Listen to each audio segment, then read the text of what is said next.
So would you please give a very warm welcome to the Oracle of Omaha, Warren Buffett.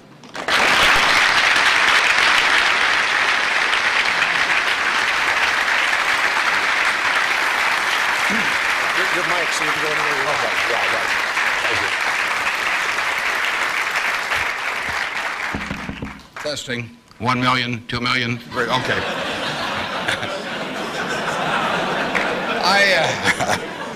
I came in from Nebraska today, and you're probably all familiar with us mainly by our football team. We have those fellows with the big white helmets with those red ends on them. I asked one of our starters the other day, what's the N stand for? And he said, knowledge. We make it tough on them, though. I mean, you don't coast through Nebraska just because you're a football player. They major in agricultural economics. And there's a two-question final for all of the players. And first question is, what did old MacDonald have? And they were giving that to one of our potential Heisman Trophy winners the other day, and he started to sweat. Finally, he brightened up. He said, farm. Professor, delighted, of course.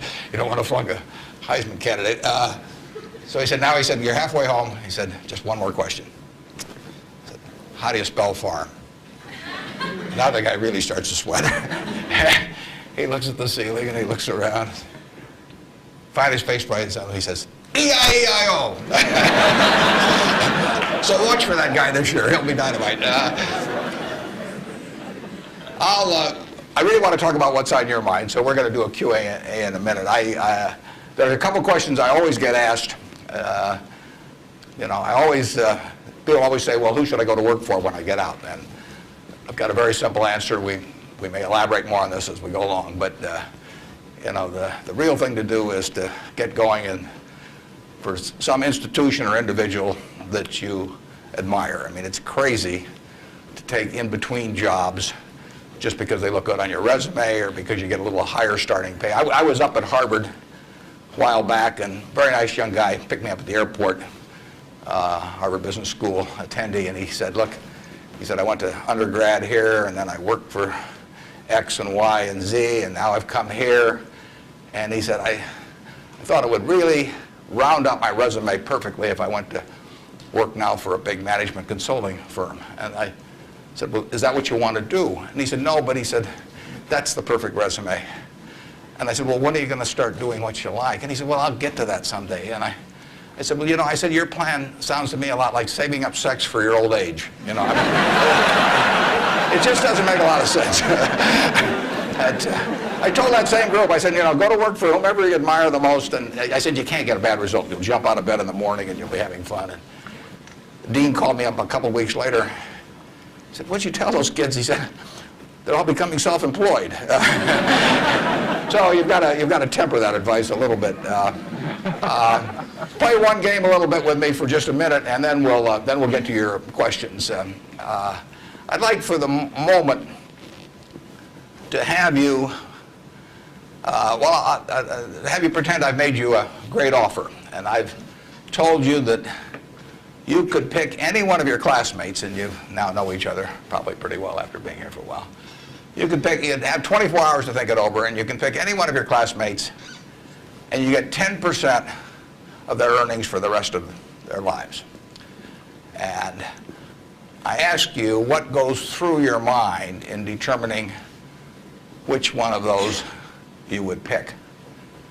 You can't pick the one with the richest father. That doesn't count. I mean, you've got to do this on merit. But you probably wouldn't pick the person that gets the highest grades in the class. I mean, there's nothing wrong with getting the highest grades in the class, but that isn't going to be the quality that sets apart a big winner from the rest of the pack. Think about who you would pick and why. And I think you'll find when you get through, you'll pick some individual. You've all got the ability. You wouldn't be here otherwise. And you've all got the energy. I mean, you've got, the initiative is here.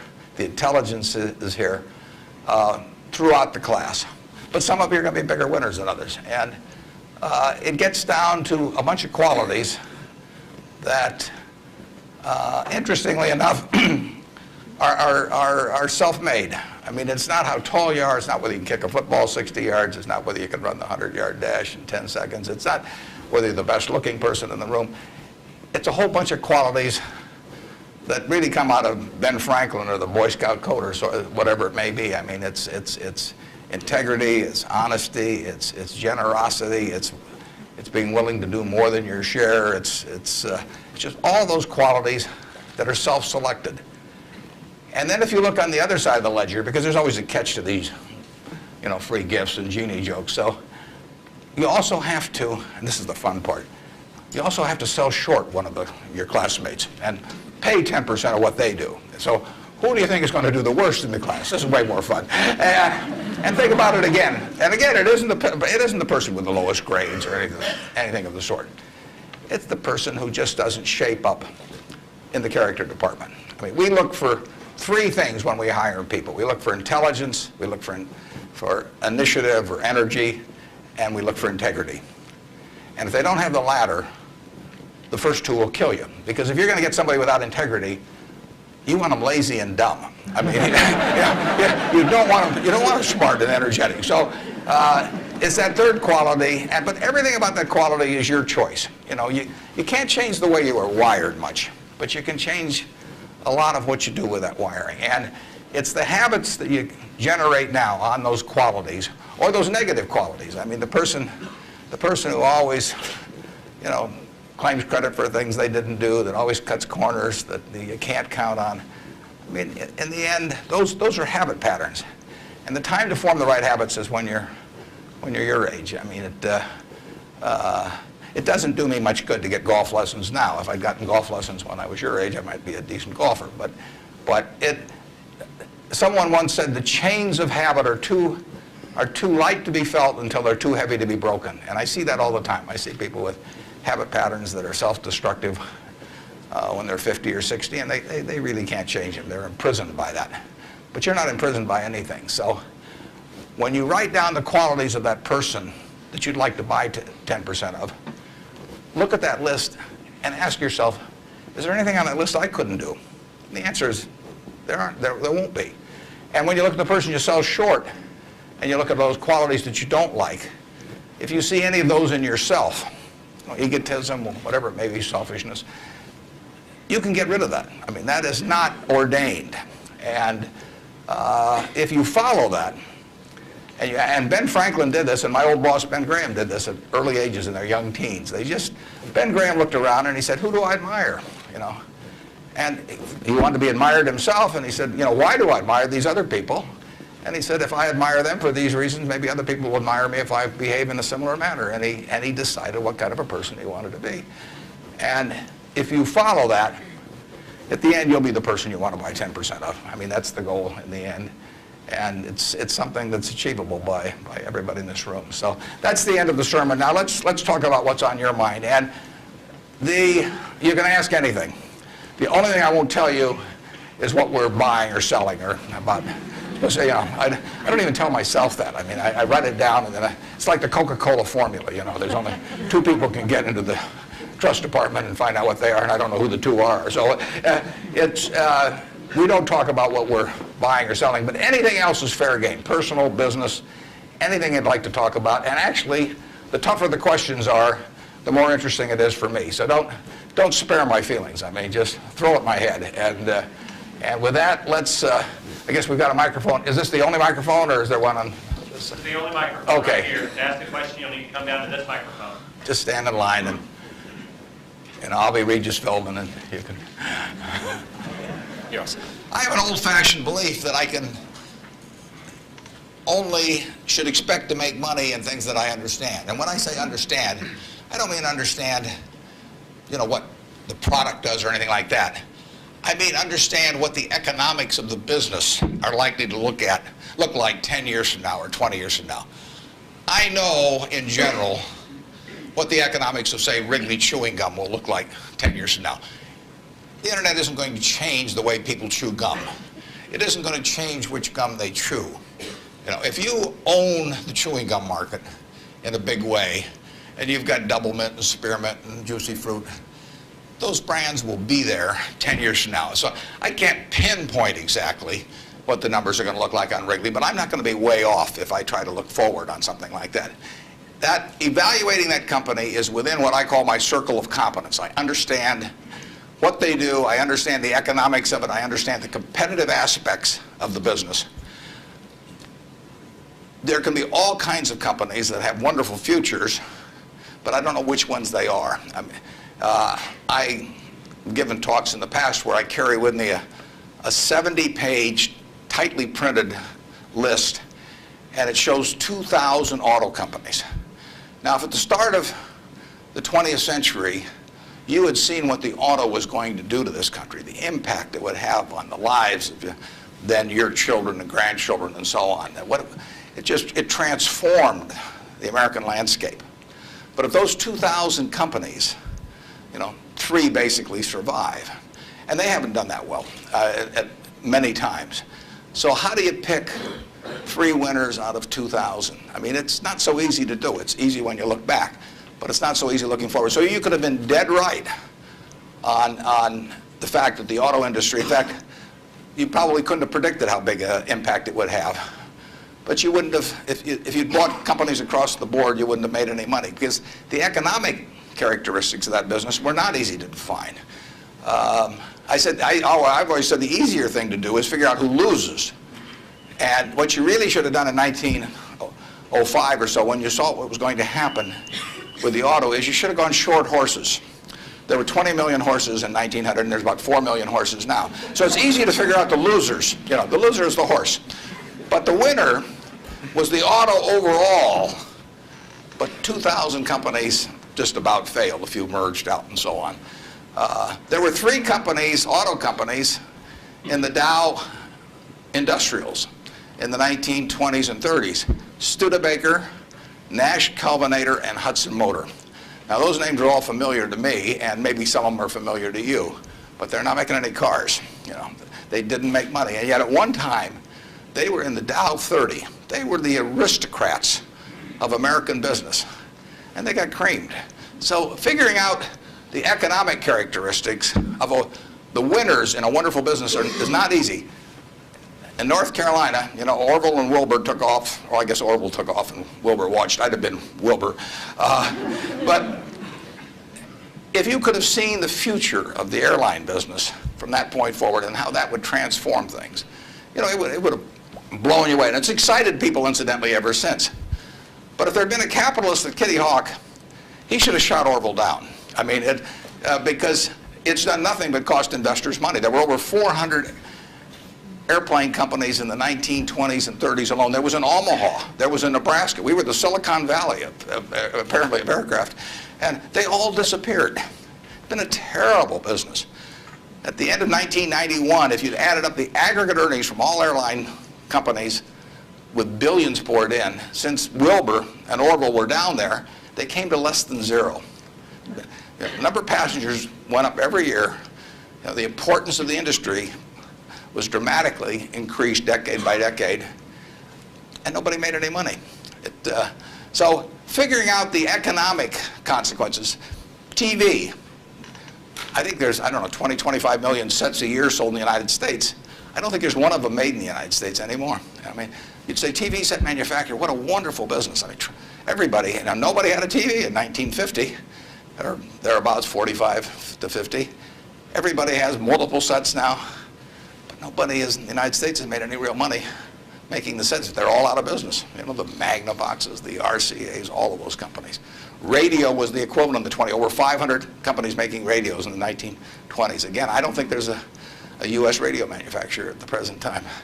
But Coca-Cola, what was it, 1884 at Jacobs Pharmacy or whatever, the fellow comes up with something. A lot of copiers over the years. But now you've got a company that is selling roughly 1.1 billion 8-ounce servings of its product, not all Coke, Sprite, and some others, daily throughout the world 117 years later. So understanding the economic characteristics of a business is different than predicting the fact that an industry is going to do wonderfully. And so when I look at the internet businesses, or I look at tech businesses, I say this is a marvelous thing, and I love to play around on the computer, and now I order my books from Amazon and all kinds of things, but I don't know who's going to win. And unless I know who's going to win, I'm not interested in investing. I'll just play around on the computer. And defining your circle of competence is the most important aspect of investing.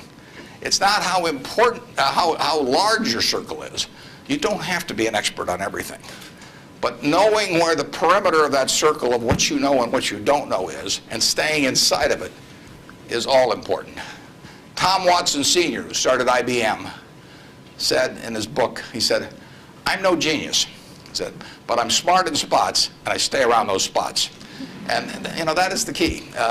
So if I understand a few things, and I stick in that arena, I'll do okay.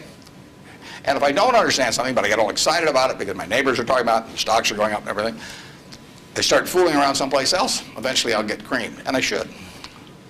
So now let's go over here. Hello, Mr. Buffett.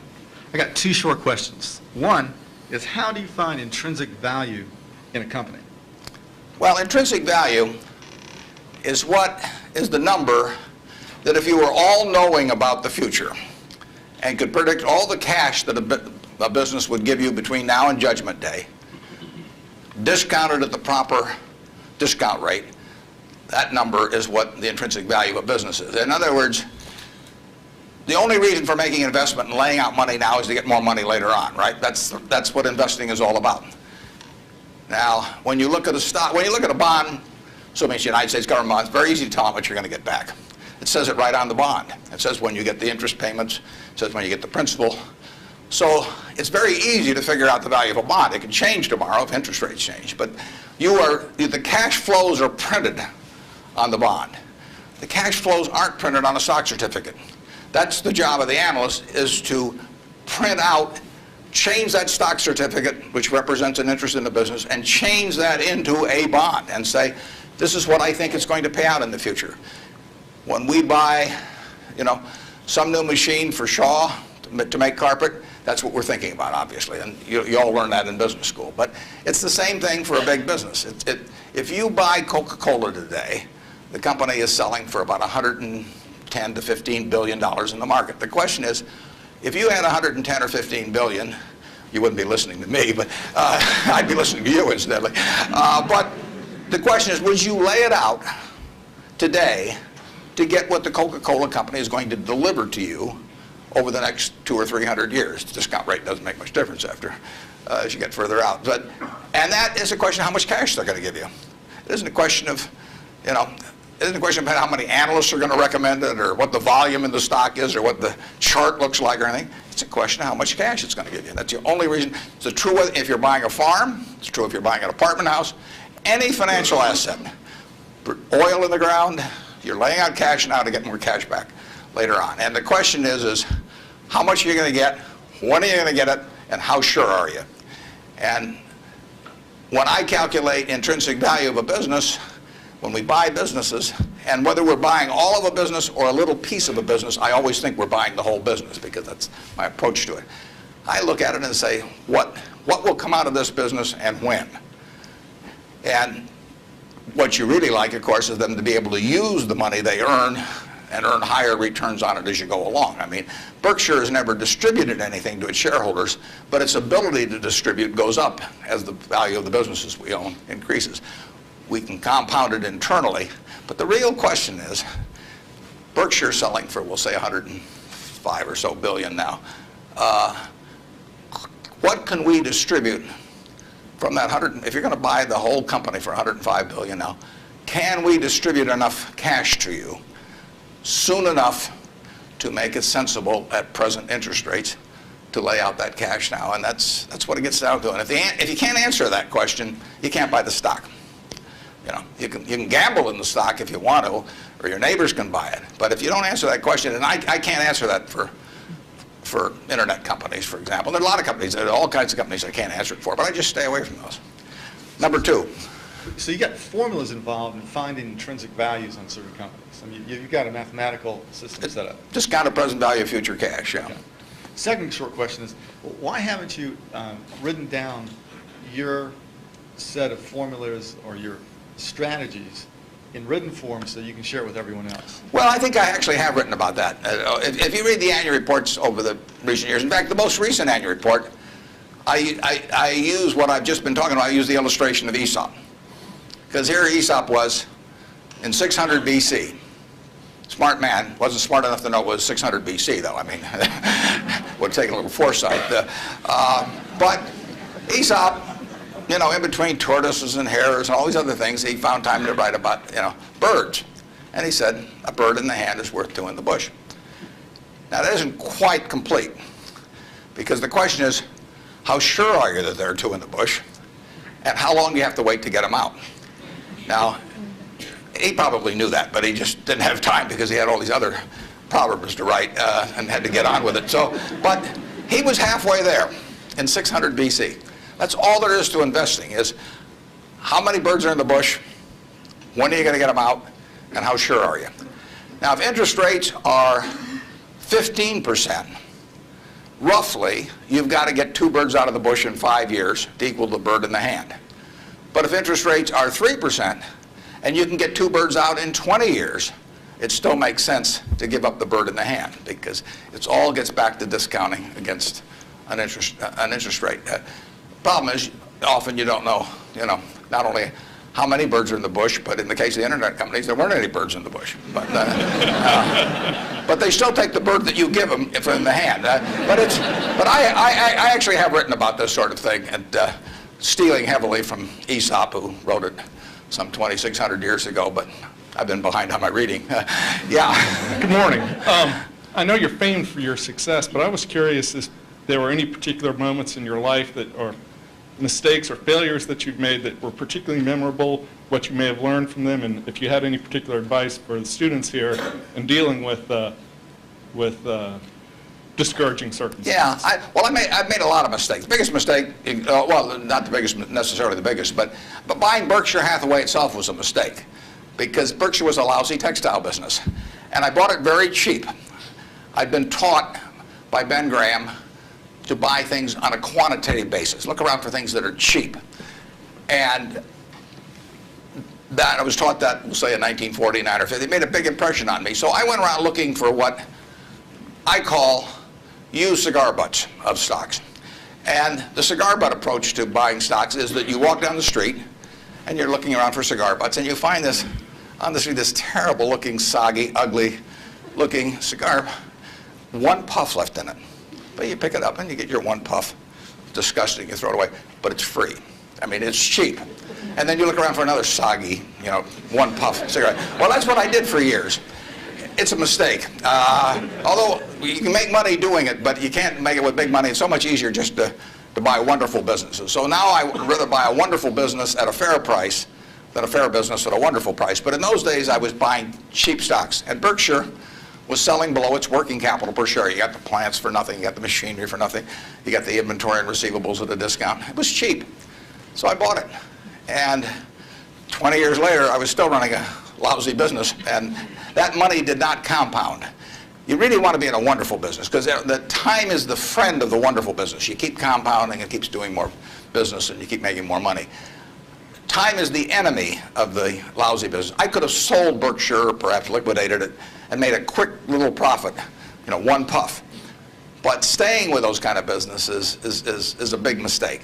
So you might say I learned something out of that mistake, and I would have been way better off taking what I did with Berkshire is I kept buying better businesses. I started the insurance business, See's Candy, the Buffalo, all kinds of things. I would have been way better doing that with a brand new little entity that I'd set up rather than using Berkshire as the platform. Now I've had a lot of fun out of it. I mean, everything in life seems to turn out for the better, so I don't have any complaints about that, but it was a dumb thing to do. I went into U.S. Air. I bought a preferred stock in 1989. As soon as my check cleared, the company went into the red and never got out. I mean, it was really dumb. I mean, I've got an 800 number I call now whenever I think about buying an airline stock. I call them up any hour that, fortunately, I can call them at 3 in the morning, and I just dial and I say, my name's Warren, I'm an aeroholic, and I'm thinking about buying this thing, and then they talk me down. I mean, it takes hours sometimes, but it's worth it, believe me. If you ever think about that buying an airline stock, call me and I'll give you the 800 number because you don't want to do it. But we got lucky in terms of how we eventually came out on it. But it was a dumb decision, all mine. And I've done biggest in terms of opportunity cost, eventual costs. I bought a half interest in a Sinclair filling station when I was about 20 with a guy I was in the National Guard with. And I had about $10,000 then, and I put $2,000 in, and I lost it all. So that was 20%, and that means that the opportunity cost is now $6 billion of that filling station, which is a big price to pay for, you know, getting to wipe a few windows and a few windshields and things like that. So actually, I like it when Berkshire goes down because it reduced the cost of that mistake on an opportunity cost. But the biggest mistakes we've made by far, I've made, not we've made, biggest mistakes I've made by far are mistakes of omission and not commission. I mean, it's the things I knew enough to do, they were within my circle of competence, and I was sucking my thumb. And that is really, those are the ones that hurt. They don't show up anyplace. I probably cost Berkshire at least $5 billion, for example, by sucking my thumb 20 years ago or close to it when Fannie Mae was having some troubles, and we could have bought the whole company for practically nothing. And I don't worry about that if it's Microsoft because I don't know it. Microsoft isn't in my circle of competence. And so I don't have any reason to think I'm entitled to make money out of Microsoft or out of cocoa beans or whatever. But I did know enough to understand Fannie Mae, and I blew it. And that never shows up under conventional accounting. But I know the cost of it. I know. You know, I passed it up. And those are the big mistakes. And I've had plenty of them. And unless I tell you about them in the annual report, and I resist the temptation sometimes, unless I tell you about them in the annual report, you're not going to know it because it doesn't show up under conventional accounting. But omission is way bigger than commission. There's big opportunities in life have to be seized. We don't do very many things, but when we get the chance to do something that's right and big, we've got to do it. And even to do it in a small scale is just as big a mistake almost as not doing it at all. I mean, you've really got to grab them when they come, because you're not going to get 500 great opportunities. You would be better off if when you got out of school here, you got a punch card with 20 punches on it, and every financial decision you made, you used up a punch. You'd get very rich because you'd think through very hard each one. I mean, you went to a cocktail party and somebody talked about a company you didn't even understand what they did or couldn't pronounce the name, but they made some money last week and another one like it. You wouldn't buy it if you only had 20 punches on that card. There's a temptation to dabble, particularly during bull markets. In stocks, it's so easy. You know, it's easier now than ever because you can do it online. You know, just you click it in and maybe it goes up a point and you get excited about that and you buy another one the next day and so on. You can't make any money over time doing that. But if you had a punch card with only 20 punches, you weren't going to get another one in the rest of your life, you would think a long time before every investment decision. And you would make good ones and you'd make big ones. And you probably wouldn't even use all 20 punches in your lifetime, but you wouldn't need to. Yep. Mr. Buffett, good morning. In your comments about making mistakes and errors like that, can you talk a little bit about your sell discipline when you're in a position and you feel like it's no longer good? You know, what criteria to use when you just finally abandon it? Yeah, when I started out, the sell situation has changed over the years, because when I started out, I had way more ideas than money. I mean, I would go through Moody's manual. I went through it page by page, and then I went through it again page by page. And I found stocks in there that I could understand that were selling at like 2 times earnings, even 1 times earnings. Well, when you only have $10,000, that can get a little frustrating. And if you don't like to borrow money, which I never like to borrow money, so I was always coming up with more ideas than I had money. So I had to sell whatever I liked least to buy something new that just was compelling to me. And for a long time, I was in that mode. And now our problem is we have more money than ideas. So if you look at our annual report, which is on the internet at our homepage, BerkshireHathaway.com, you'll see something in the back called the Economic Principles of Berkshire. And you will see, which I believe in setting out for my my partners. They are my partners. I don't look at them as shareholders. I look at them as partners. They're going to be my partners for life. So I want to tell them how I think. And if they don't agree with the way I think, that's fine. But I don't want them to. I don't want to be disappointed in me. You know. So I lay out there and I say, in terms of our wholly owned businesses, we're not going to sell no matter how much anybody offers us for them. I mean, if somebody offers us 3 times what something is worth at See's Candy, the Buffalo News, Borsheim's, whatever it may be, we're not going to sell it. I may be wrong in having that approach. I know I'm not wrong if I owned 100% of Berkshire, because that's the way I want to live my life. I've got all the money I could possibly need. You know, it just amounts to a change in the newspaper story on my obituary and the amount of money that the foundation has. And to break off relationships with people I like and people that have joined me because they think it's a permanent home, to do that simply because somebody waves a big check at me would be like selling one of my children because somebody waved a big check. So I won't do that. And I want to tell my partners I won't do it so that they're not disappointed in me. More and more, with certain stocks, we've got that approach. Now, if we were chronically short of funds and had all kinds of opportunities coming, we might have a somewhat different approach. But our inclination is not to sell things unless we get really discouraged perhaps with the management, or we think the economic characteristics of the business change in a big way. I mean, and that happens.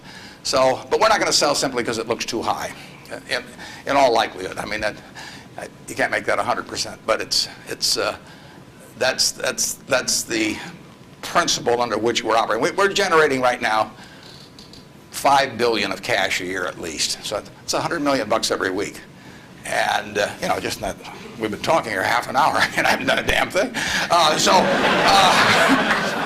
It's, you know, the real question is how do you put it out intelligently? And if we were selling things, it'd be just that much more. So there may come a time when that would change. But we want to, and I have partners, shareholders, partners, who would say, if you can get 3 times what See's Candy's worth, why don't you sell it? And that's why I want to be sure before they come in, they know how I think on that. I mean, they're entitled to know that. You really want, think for a minute, you know, if you're going to get married, and you want a marriage that's going to last, not necessarily the happiest marriage, you know, or one that Martha Stewart will talk about or anything, but you want a marriage that's going to last. What quality do you look for in a spouse? One quality. Do you look for brains? Do you look for humor? Do you look for character? Do you look for beauty? No. You look for low expectations. I mean, that is the marriage that's going to last. Both have low expectations. I mean, and I want my partners to be on the low side on expectations coming in, because I want the marriage to last. It's a financial marriage when they join me at Berkshire, and I don't want them to think I'm going to do things that I'm not going to do. So that's our guiding principle. The advice is all free, and your marital advice, everything else. Next. Good morning. Mr. Buffett, I have a question regarding evaluation of the soundness of investment. In recent years, it appears that the use of tax sheltering incorporation is increasing, and such, you know, reputable companies like UPS and others are involved in court battles over shelters with IRS.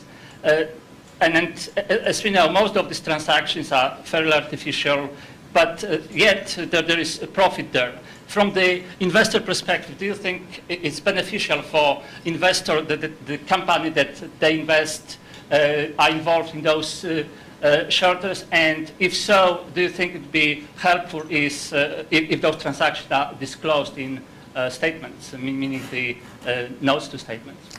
I'm not sure I got that 100%. George, could you? I will repeat. Earl, did you? Shortly. Yeah. If you think that involvement of corporations that you invest, or anybody for that matter invest in tax shelter, which is by some definition... tax shelters? Right. I've never used one. You know, I'm not saying so. I'm asking if you know that a corporation is involved in such activity that is beneficial in short term, would you think that that's helpful for investors? Well, there are perfectly legal ways to shelter taxes. I mean, we did and still do, but we were one of the earliest ones to go in for low-income tax housing credits. In fact, I met with first President Bush about that one, and that benefits us to a mild degree. It's not a big element of Berkshire. I mean, it's peanuts in terms of Berkshire's overall value, but it is a congressionally ordained tax benefit. I wouldn't call it exactly a shelter. It's a tax benefit that Congress has decided they're willing to offer businesses, and because they think it's the best way to generate low-income housing. So we participate in something, but it's not a big factor in what we do. And but there's nothing wrong with that. And then if you get into tax evasion, I mean, that's a whole different game. At that point, they ought to go to jail. But certain businesses, some insurance companies are reincorporated in Bermuda, and you can save a lot of taxes. You have to meet certain other tests which we wouldn't want to meet. But if we were willing to meet those other tests, there's nothing illegal or immoral about us moving to Bermuda. We're not going to do it. And but if the restrictions weren't there, I mean, the tax code is the rule book, and you follow the rule book. I think some of the things people do in terms of bending that rule book get very close to fraud, and sometimes cross the line into fraud. And when they do, I think they ought to be prosecuted. But that's another game. And incidentally, there has been more pushing on that, I would say, in the last 5 years, and certainly was my experience earlier. And there are more. I think now it's diminished in the last year or two, but a couple years ago there was some very aggressive marketing by some of the auditing firms, and of these, even with percentage shares of the gain to be paid to the auditors. And I think that those things got fairly dubious, and particularly when they shopped for legal opinions, so that if you got caught doing these things, you can say, well, I was relying on this legal opinion, and therefore I shouldn't go to jail, but just pay the back taxes. So I don't know of anything we're associated with that has done that, but obviously if they push too far, we don't want to be there. Thank you. Yep. I was curious, with the large number of people you now have with tremendous amounts of wealth, what do you think of the current state of philanthropy? Well, I'll be out this week. Actually, I'm going to a Coca-Cola meeting, and I'm flying out to Seattle and talking to the United Way group out there. Seattle United Way raises more per capita, I believe, than any United Way in the country. And Bill Gates will be there. We're talking jointly.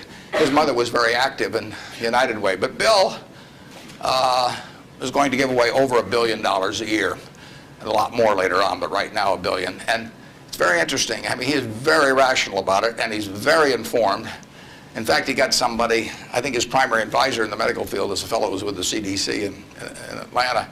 And Bill reads 15 books a month on this. I mean, he can just absorb it. I wouldn't be able to get it that fast. But he just says with $1 billion, he wants to save as many lives per year as he can. So that's his objective. It's just as much a metric of his foundation as some other metric, return on capital, might be for a business. And he says, I'm going to spend $1 billion a year. How many lives can be saved for that? So he's gotten very heavily into vaccines and AIDS in Africa, a number of things. It's very rational. I personally think all of my 99-point-something% of my net worth will go to a foundation after the latter of my wife and I die. I mean, it's all going to go to a foundation. As far as I'm concerned, I got it from society. It's going to go to society. I've written a letter to my trustees, and I've got very few trustees. If you got a whole bunch of trustees, in my view, they just homogenize themselves down to sort of a lowest common denominator, because you get 30 people in a room, and prestigious people, but they'll all have their particular alma mater, and they'll all have their particular hospital, and it'll become a big trade-off game. It'll be a little like Congress. So I have very few people, and I don't give them anything specific, because I tell them their judgment above ground will be better than my instructions from 6 feet underground. So I don't like to think that, but it's true. So I tell them, look, the society are the ones that don't have a natural funding constituency or are just damned intractable and very difficult to solve. So I tell them, I am not going to haunt them at all if they spend big money on some terribly important problem and they fail, because they're taking on tough problems. When I buy businesses, I'm buying easy businesses. But the reason the big problems of society are big problems is that they're damn tough to solve. So they're swinging at bad pitches. I'm swinging at easy pitches in business, but they have to swing at bad pitches. But I tell them I want them to try and do it. And if they fail, it doesn't bother me at all. I tell them if they give $1 million here and $1 million there and $1 million there, they're not going to sleep because I'm going to be haunting them. I'm going to come back every night.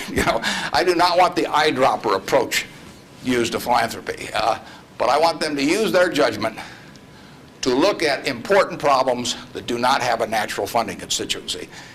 If the government's going to fund it, fine. They should be funding important problems, but we won't need to do it. The role of private philanthropy, in my opinion, is to fund things that don't have the natural constituency, and that's what Bill's doing. There aren't a bunch of people around that you can make an emotional appeal to make vaccines available to millions and millions of kids around the world. It doesn't tug at anybody's heartstrings. You can't name buildings after them. It just isn't the sort of thing that you can raise money for on an emotional basis. And there's nothing wrong with raising money on an emotional basis. But that is a problem that won't get solved by a funding constituent that's responding to that. But Bill is responding to what in his mind is the important thing, which is saving lives, and he doesn't care whether he gets his name on a building or whether anything happens or whether anybody knows about it. He gets publicity just because of the scale he's on, but he doesn't care about that. I can promise you that. So that's my philosophy, is that I got this money not because I'm a superior human being, not because I've done more for society than other people. I was wired the right way to be dropped into the United States at this particular time.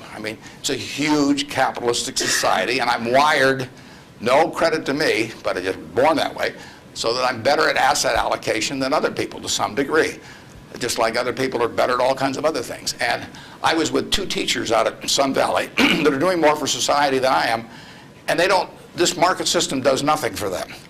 Market system does all kinds of things for me.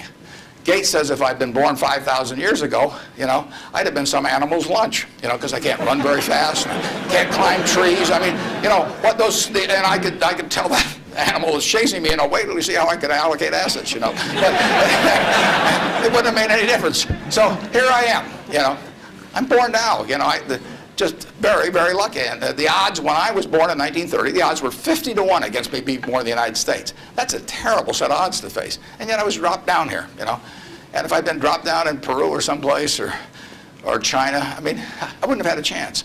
So society is what does it for you. And it should go back, in my view, it should go back to society. If you've been lucky enough to be dropped into a society where your particular wiring pays off big, that's just luck. And there's nothing wrong with being lucky. I don't feel guilty about it or anything else, but I also don't feel that, I feel I have a lot of fun doing what I do, but I feel the money should go back into society, and it should go back as intelligently as it can. And the best way to do it intelligently is to have high-grade and intelligent people administering it at the time. And you don't know the problems that are going to be out there 10 years from now or 20 years from now or 30 years from now. But I do know if I've got a small number of high-grade, smart people, and high-grade is more important. If you gave me 20 extra points of IQ, but cheated a little on the high grade, I wouldn't take it, because they got to be. There's so many chances to do things in a petty way, or to try to. People get subverted in their own minds to their own interests rather than the interests of the institution. So I really want super high-grade people doing it, and I've got them. And I think the money might do a lot of good, it may do no good, but it'll be operating in fields where if it does some good, that good probably wouldn't have been done otherwise. Yep. I was just wondering, there's a lot of differences between the recent boom and bust in the stock market and the one in the 1920s. But there's also a lot of similarities, and those similarities are allowing people to draw the conclusion that stock prices will be depressed for some time to come. Where do you disagree and agree with that conclusion? Well, the whole century is quite interesting. If you take the 20th century It was an unbelievable century for the United States. The GDP per capita, and that's the way to think of it as per capita. Sometimes they talk about our GDP versus Europe's, but if their population's the same every year and ours goes up 1%, you've got to, you know, in the end, you got to have a divisor as well as a numerator. And so GDP per capita in the 20th century in the United States went up 610%. Actually, qualitatively, it went up far more than that because you can't really measure, you know, certain things in medicine or whatever it may be and improvements. But just on a quantitative basis, it went up every single decade, including the decade of the 30s. So here you had 100 years when basically the U.S. citizenry was improving their lot decade by decade by decade. The 30s, it was up 13%. Best decade was World War II. The 40s, it's up 36%. The worst decade was the First World War. So you get sometimes you can get in trouble on analogies. But in any event, it was a huge period. Interestingly enough, there were 6 big periods in there for the stock market in both directions. There were 3 big bull markets. From 1900 to 1921, the Dow went from 66 to 71, less than a 10% move in 20 years, less than 0.5% a year. You got dividends too, but 0.5%. So it didn't move. From 21 to 29, as you point out, it went from 71 to a high of 381 in September of 1929. Went up 500%. Well, obviously, the well-being of the country didn't go up 500% during that period, and the well-being of the country went up a whole lot more than 10% during that first 21 years. So you got this very uneven development. Then from September of 1929 until the end of 1948, the Dow went from 381 to about 180. It was cut in half. And that was 18 long years. And yet the per capita GDP was moving right up during this whole period. So the economy was doing fine. From 48 to 65, the Dow went again from about 180 up to close to 1,000. Again, 5 for 1, which was far outstripping it. From 65 to 81, the Dow went down, literally. Well, again, per capita GDP. And then we've had this last period where it's gone up terrifically. If you take the whole 100 years, it went up 180 for 1. Every $1,000 became 180,000. But 43 and 3/4 years were those 3 big, huge bull markets, and 56 and 1/4 years were periods of stagnation, all in an economy that was doing fine, you know, year after year after year. 56 and 1/4 years, net, the Dow was down a couple hundred points during that period, and the other 43 and 3/4 years made up the rest of this move from 66 to 11,000 some on the Dow. So you say to yourself, how could it be that you could have a country that was doing better and better and better and better? Citizens were living, every generation was living better than the one that preceded it. But you had these huge changes. Big gains a few times, long periods of stagnation. 20 years, I mean, that's a long time to do nothing. The answer is that investors behave in very human ways, which is they get very excited during bull markets and they look in the rearview mirror and they say, I made money last year, I'm going to make more money this year, so this time I'll borrow, you know, or the neighbor says, you know, I wasn't in last year when that neighbor was dumber than I made a lot of money, so I'm going to go in this year. So they're always looking in the rearview mirror. And when they look in the rearview mirror and they see a lot of money having been made in the last few years, they plow in and they just push and push and push on prices. And when they look in the rearview mirror and they see no money having been made, they just say, this is a lousy place to be. So they don't care what's going on in the underlying business. And it's astounding, but that makes for huge opportunity. Just huge opportunity.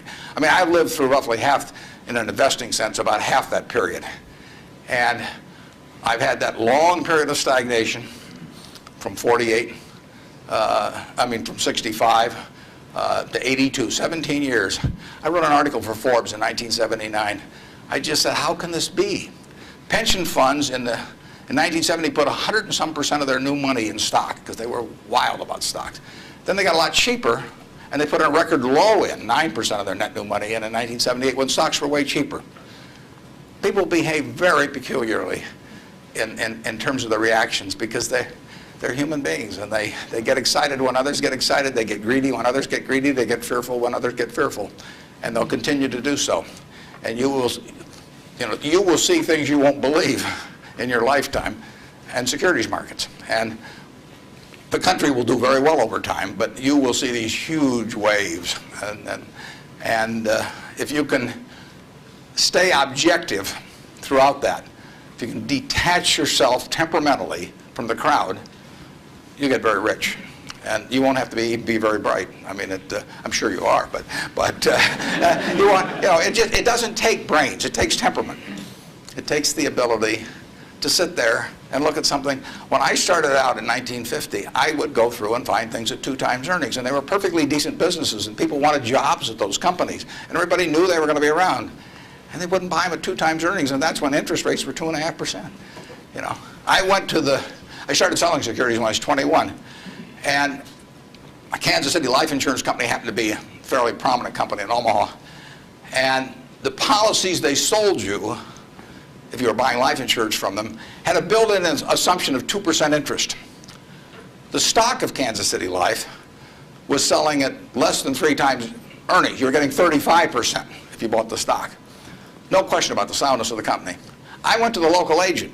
I figured, hell, I ought to be able to sell him a few shares of stock. I mean, the guy ought to understand it. I mean, he's got his whole life invested in this company. I went to the local agent who'd been with him for 20 years, and his name was Moose. And I said, Mr. Moose, I said, you're selling these policies with 2%. You may even have a few members of your own family, and you can buy into this company whose paycheck you depend on every month, and whose future your beneficiaries of these life policies depend on, and who you're selling them, a 2% investment on, and you can get 35% on your money. He said, stocks aren't any good. And I couldn't sell you, I was a lousy salesman. I mean, well, you have to start with that. But it just blew me away. It blew me away. I thought, sometimes I used to wonder if I was nuts, But those things, the same thing happened. I mean, in 1964, the Dow closed at 864.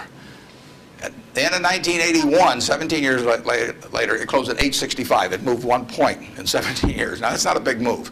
And that, you can't believe how discouraged people were during that period.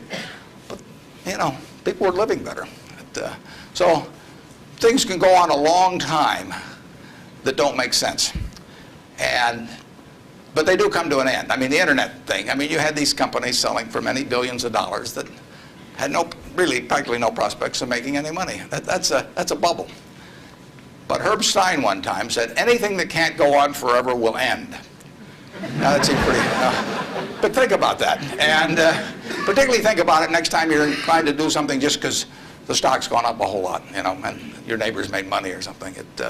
You've got to be, you just have to sit and think objectively and think about, would I buy this whole business? If it's an internet company that's got 100 million shares out and selling at 100, that's $10 billion. Is it worth $10 billion?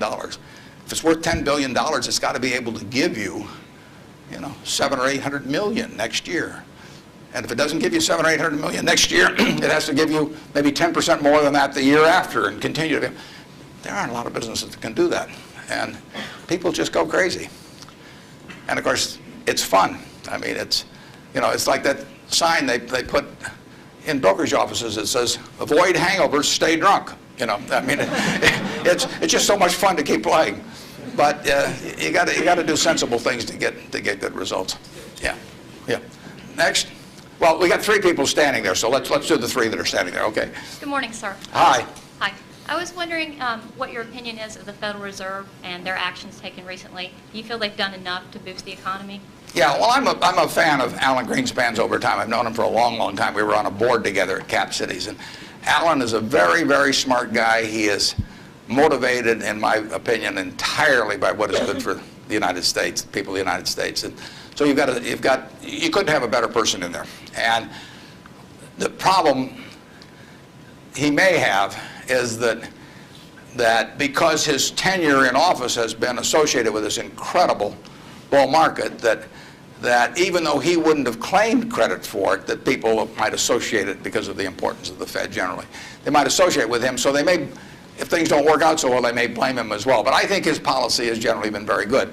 You have to understand one thing about the Fed is that it's not as powerful as the mystique would make it. Its brake is better than its gas pedal. When the Fed wants to put on the brakes, we go through the windshield. I mean, you know, the economy just, yeah. They can put on the brakes. Paul Volcker did it. He broke inflation by doing it. But I mean, when he put on the brakes in that period around 1980, I mean, people hated him. He was crucified for it, but it was the right thing to do. And he could do it. He did it all by himself. And and it was the only way, because of the momentum that inflation was generating. It was the only thing that, it was what was needed then. Enormously unpopular. It's much harder for a Greenspan to put on the brakes, because nobody wants him to put on the brakes, plus he's so visible. But he's put them on sort of gradually. But stepping on the gas pedal, he does not necessarily get the same result. It may help, but there are 1,000 other variables operating. And as you see in Japan, you know, you can get down to 0 interest rates and you can't stimulate anything. So it isn't like the Japanese haven't read the same books we've read about economics. I mean, they've read Keynes and they've read the whole thing. So we're not smarter than they are. We don't have any secrets they don't have, but they don't know how to get their economy going. And, you know, their GDP there has been gone no place, you know, in the last 5 years, and there's still problems around. So easy money doesn't solve everything, but Greenspan could very well get blamed for the fact that he hasn't solved everything, and it's just not in his power to solve it. He can help in various ways, but I don't think you could have anybody better, and I think he's done the right thing to this point, but the right thing may not be quite as effective as people may hope that it would be. In economics, it's always, you always want to ask, and then what? You'll read in the paper, well, what happens if the Japanese start selling our government bonds, or what happens if they dump the dollar? They can't dump the dollar. There's no way to dump dollars. You can, or at least dollar assets, because if the Japanese want to sell our government bonds, if they sell them to us, you know, they get a time deposit or a demand deposit at Citi, or they still own a dollar asset. If they sell them to the French, they may get some assets from the French, but now the French have it. I mean, the only way you can reduce foreign investment in the United States is to change it around so they're consuming more than from us, more than we're consuming from them. I mean, when we buy a television set from Japan, if we buy more television sets from them than they buy equivalent consumables from us, the exchange, what balances things is we give them some investment type asset, whether it's cash or a U.S. government bond or our stocks or our movie studios or our real estate or different things. And the only way that reverses is when we start running a trade surplus, which we're miles away from. So logically, you know, if you read classic economics, you would believe that our currency would have been weaker over the recent years, and that it would be weak now. But there are other things operating, and that's one of the problems about economics, is there's never just one variable. There's usually hundreds of variables, and they operate with different impact at different times. I mean, it's not like a physics formula. I mean, well, I guess it would be if you got into the Heisenberg principle or something like that. But the formula has a lot of the same variables year after year, but the relative importance of those variables and how they interact with each other is never exactly the same, and that's what we find out, the Japanese find out, everybody finds out. And foreign currency, or the value of our dollar and currency rates are defying what you would expect based on history. But as somebody said, if history were a perfect guide, you know, the Forbes 400 would all be librarians. You know, they just go and look it up in the books and they'd always know all the answers. But history doesn't repeat itself, as Mark Twain said. History doesn't repeat itself, but it rhymes. I mean, things come back, but they don't quite come back in the same form. And we'll understand all this perfectly in a few more years, why the dollar's behaved the way it has. But I think it would be useful net for the U.S. if the dollar were less strong. Yes, Mr. Buffett, thanks for taking my question. My question pertains to small business, and my family's been in the truckload sector of transportation for about 50 years. And as you talked about the airline industry and all the mergers and acquisitions and things going on, and a lot of the smaller players being tossed out of the market, what do you see for people that, like in this room, for students that want to start a small business and maybe they want to start in a business that is somewhat of a commodity type business, but as businesses, the large corporations get larger and their efficiencies increase, how can a small business compete It with depends. these people? Yeah, in many areas, small businesses have an advantage. You know, in other businesses, scale has a huge advantage. And I mean, you don't want to be a tiny carbon steel producer. On the other hand, when mini mills came along and learned how to use scrap more effectively than the older methods of making steel, they actually had an advantage. So scale is a huge advantage in some businesses. It's, you know, the largest airlines haven't won. Southwest Airlines has won, starting with, you know, just a few planes flying down there between Houston and Dallas, and they have become bigger, but their ambition hasn't been to be the biggest. And you know, they probably buy their fuel just as cheap as United, and they probably bought it, you know, when they're a lot smaller. Walmart is a classic example. I mean, who would have thought 25 years ago, 30 years ago? I mean, here was Sears with a 100-story plus building in Chicago, had access to money far cheaper than Sam Walton. I mean, Sam Walton's credit was not as good as Sears. Every supplier wanted to do business with Sears. Nobody had ever heard of Sam. Every real estate developer who was developing a new shopping center went first to Sears, you know, and Sam got the short end. So here's a guy starting in Bentonville, Arkansas, and he kills them over time. Just plain kills them. And disadvantage in buying, disadvantage in borrowing, disadvantage in real estate.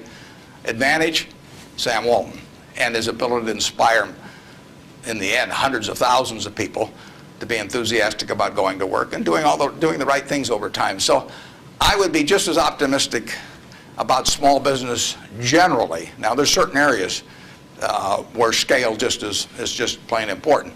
But I see no disadvantage. We intentionally at Berkshire, we have 112,000 employees, more in Georgia than in any other state in the union, incidentally. We employ a lot up near Dalton, and we employ a lot of people in Macon at Geico. And we intentionally, with our 112,000 employees, we probably have, I don't know how many business units, but lots.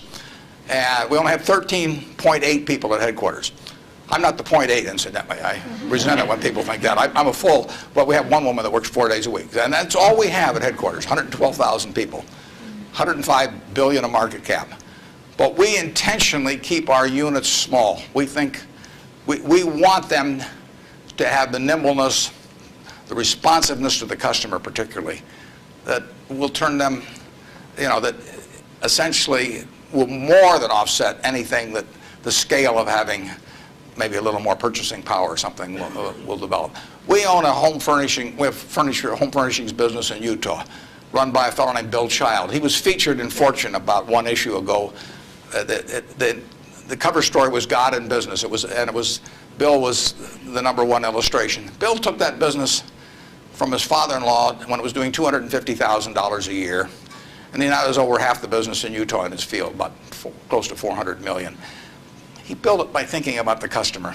And the truth was, he was competing with Sears, he was competing with Levitt's, was a huge furniture retailer in the past. He was competing with everybody. But all he thought about from the moment he got up in the morning was, how do I take care of my customer? And that wins. We have a business in Omaha, some of you may have heard of. It's the largest home furnishing store in the world. In Omaha, which only has a SMSA of 650,000 people.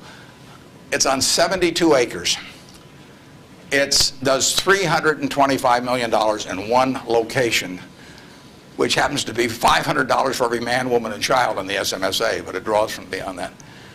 That business comes about, or has resulted, from an investment of $500 in 1937 by a woman who walked out of Russia in 1921.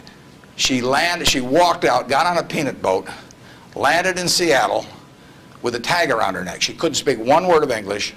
The American Red Cross looked at the tag. It said Fort Dodge, Iowa. They got her to Fort Dodge, Iowa. She couldn't pick up the language. She was there 2 years. She said she felt like a dummy. So she came to Omaha because there were other Russian Jews there, and she'd at least have somebody to talk to. Her little girl started school, Frances. Frances would come home at night and teach her mother the words she learned in school that day. That's how this woman, Rose Blumpkin, learned the English language, but from her from her daughter from kindergarten on, teaching her the words. She brought 7 siblings over from Russia, one at a time, $50 every time she saved $50. She sold used clothing and the works. She got her 7 siblings over, her mother and father, and by 1937, 16 years after she got here, she saved $500. She got on a train, went to Chicago, to the American Furniture Mart, which was this huge, impressive thing. She was smart as hell, but she thought like a peasant in a way, and she saw this building and she decided to name her company the Nebraska Furniture Mart. She went in and bought $500 worth of, she bought about $2,000 worth of merchandise. All the way back to Omaha, she worried because she thought, I owe $1,500, and she only had a $500 equity. So she got to Omaha. She took the bed, the sofa, the refrigerator out of her own home to sell fast so she could get the money so she could pay on time. She took that business and built it from that start. No one would sell to her. She went into court 4 times because they tried to, the carpet manufacturers tried to keep her from selling at a discount, and she went into court and told the judge, because she figured out ways to buy this stuff in various nefarious ways from had other people buy it for her, and she said, look, I pay $3 a yard for this carpet. Brandeis sells it for $6.98. She says, I sell it for $3.98. Just tell me, Judge, how much you want me to rob people. She defended herself. Papers wrote it up. The judge bought carpet from her the next day. I mean, it was marvelous. Brandeis isn't selling anymore. They were the huge department store in Omaha. She put everybody out of business. And the punchline, she worked till she was 103. She sold me the business when she was 89. And she didn't have an audit. I went out to see her one afternoon. I took a check out with me because I knew she wanted to do something. And I said, Mrs. B, here's the money. I said, I don't need an audit. Just tell me whether you owe any money. She said, I've never owed any money since I owed those guys back in 1937. And she said, it's all free and clear. She'd never seen a balance sheet. She didn't know what accounting terms meant, but she understood the nature of the business. And I told her, I said, I'd rather have your word, than an audit from every one of the big 6 or big 8 or whatever there were, the number at the time of the top auditing firms. And she worked till she was 103. She died at 104. She had 3 siblings at her funeral. I mean, those are some genes. Her son works there now. He's 82 or 3, and the 3 sisters are all alive. But the punchline is, she couldn't read or write. This woman could not read or write. If you told her this room was 68 feet by 43, she would tell you how many square yards it was like that. She never went to school a day in her life. She would tell you how much that was at $5.98 a yard. She'd add the tax. She'd knock off something because she liked your looks. And that would be it. And that's that is that you can't beat that, and you can't replicate that at General Motors. You can't institutionalize that. The person who brings that kind of drive to a business and does it day after day and thinks about their customer, and that's all she did. Well, she raised 4 kids in the process too, but you can't. It can't miss. And no, you don't have to worry if you're an entrepreneur. In most fields, there's some fields where you can't do it because there are scale aspects to it. But in most fields, you'll kill people. Bob Shaw did that with Shaw. Nobody ever heard of Shaw in carpet 30 years ago, and he's got 40% of the carpet business in the country. So it's a great field of opportunity out there, and I don't know about trucking specifically, but I wish you the best on it. And you won't be at a disadvantage in many fields if you're small, and you'll actually have an advantage. George, thank you.